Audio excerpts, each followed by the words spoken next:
Para sa mga hindi nakakaalam kung paano nila malalaman kung peke yung nabili nilang Epson ink, lalong-lalo na kapag Epson 003, panoorin nyo na lang etong video ko na to na may title, Paano Malalaman Kung Fake Ang Nabili Mong Ink Epson 003 at iba pa. So, ang content natin ngayon, may nag-comment kasi sa atin 2 weeks ago, sabi niya dito, paano po pag yung box walang 3110 series? So, ibig sabihin walang eksaktong model. Pero, yung ink, same naman daw ng pinakita ko sa video na which is 003. Kasi yung nakalagay daw dun sa box niya ay 110 series, 3100 series, 5100 series. So, kung mapapansin mo nga naman talaga, walang nakalagay na 3110 kung 3110 yung inyong mga printer. So, magtataka ka. So, eto para hindi na masyado humaba yung video natin. Kapag ka bumibili ka ng ink, lalong-lalo na 003, yan ay compatible sa kahit anong printer na merong series nga na 1100, 3100, 5100, at kung paano nyo malalaman kung ano yung mga series na pinagsasabi na yan, eto dito i-google lang ninyo kahit anong Epson 003, halimbawa may nagbebenta galing 5290 na Epson 003 tapos ang printer mo ay Epson 3110 or 3210, pwede mong gamitin yung ink na nanggaling dun sa Epson 5290 basta nakalagay Epson 003. So eto na nga tayo, mabalik tayo dun sa tanong, yung Epson series nga daw na 1100 na series. So eto yon, ibig sabihin nun kapag printer mo ay 1110, ayan yung series na yon. Eto pa yung kasunod 1210, ayan pa yung isang series. Eto pa yung isa pang series 1216. So eto pa yung isa 1250, 1256. So dyan nagtatapos yung series ng 1100 na series. So yung printer naman na 3100 na series, dito nagsisimula yan sa 3110, 3111, 3150, 3156, 3210 at 3216 at 3250 at 3256 at 3550. Ayan yung series nung 3100. So kapag yung printer mo ay nakita mo dito, ibig sabihin pwede kang gumamit ng kahit anong 003, kahit saan pa galing yung ink na yan. Basta 003 pwede mo magamit sa mga models na to. At eto nga yung 5100 na series. Nagsisimula yan sa 5190, 5290, 5296, 5590. So ibig sabihin, etong mga printers na to, ang mga ink niya ay eto 003. Pwede mong gamitin to kahit saang mga models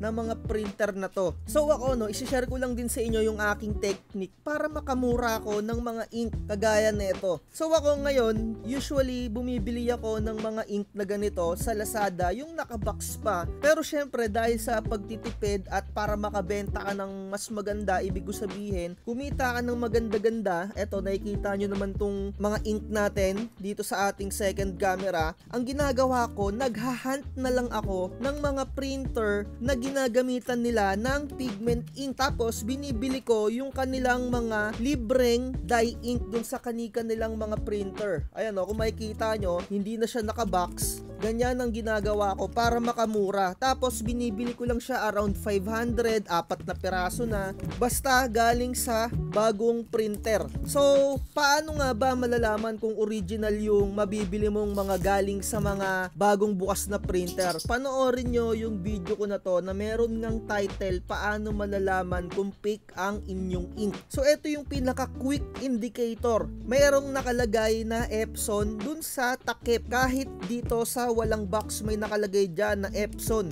Basta may Epson dyan, tapos meron ding Epson sa ilalim. Original ink yon kahit naka-plastic lang. Ibig sabihin nun, mga galing yon sa mga brand new na printer tapos hindi nila ginagamit. Tapos eto pa isang indication, napakahirap buksan netong mga takip nila. Eto napakahirap buksan. Eto, napakahirap. Yung peki kasi neto, sobrang bilis lang buksan. Eto, kahit anong puwersa mo, hindi mo mabubuksan talaga. Sobrang hirap. Eto, nyo, grabe, talagang higpit na higpit. So ganun yung ginagawa ko, naghahanap ako online sa marketplace or kahit saan na hindi nila ginagamit yung original. Minsan nga nakakachamba ako, 400 lang nila binibenta, 4 na piraso na. So napakalaking tipid nun. So kasi biruin mo, ang isang original ink nito ay 300. So imbis na bumili ko ng mga alternative or yung mga peke or yung mga third party na ink kagaya ng Kuyi, Inkrite or kahit ano pa mang mga third party na ink, so hindi na ako bumibili nun. At least mas matagal yung buhay ng aking printer. Naghahunt na lang ako sa marketplace ng mga nagbebenta ng mga original ink na kahit kaninong printer galing sa mga models na to na 1100 series, 3100 series, 5100 series. Yung mga printer na to, kasi basta 003 compatible yan kahit anong printer model mo sa mga nabanggit ko. Kahit na 1250 pa pinanggalingan nung original ink tapos sa 3156 mo gagamitin, compatible na compatible yon, basta 003. So yung iba, makikita ninyo yung 001 na kulay itim, wag na wag yung gagamitin yon. Sa pagkakaalam ko, pigment ink yon, yung 001. So yung 001 naman na mga colored, yung CMY na 001, kung wala talaga kayong mahanap na 003, sa pagkakaalam ko naman, sa base sa experience ko, pwede nyong gamitin yon, yung 001 na CMY. Pero yung 001 na black, wag na wag nyong gagamitin yon dahil pigment ink yon.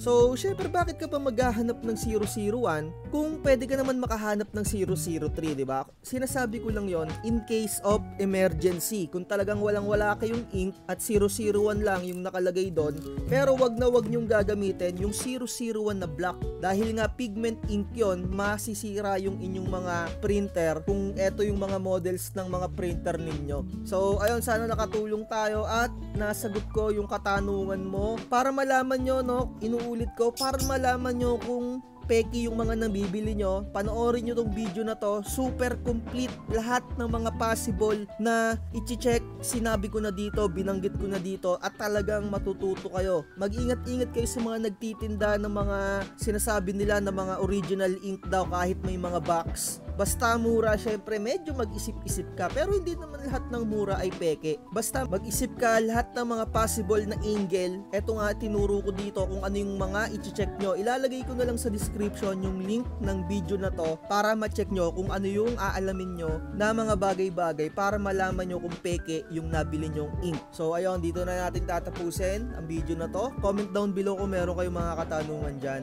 Like, share, and subscribe. At inuulit ko, wag na wag magpapabudol at magpapagoyo kay Idol Rapi. Goodbye. Lahat na nakikita, napakadorobo mo. Sa lahat ng kwento, ikaw ang bida. Napakahirap mo na makontento. Lahat ng porsyento, sinadya mo na masolo. Bakit ka ba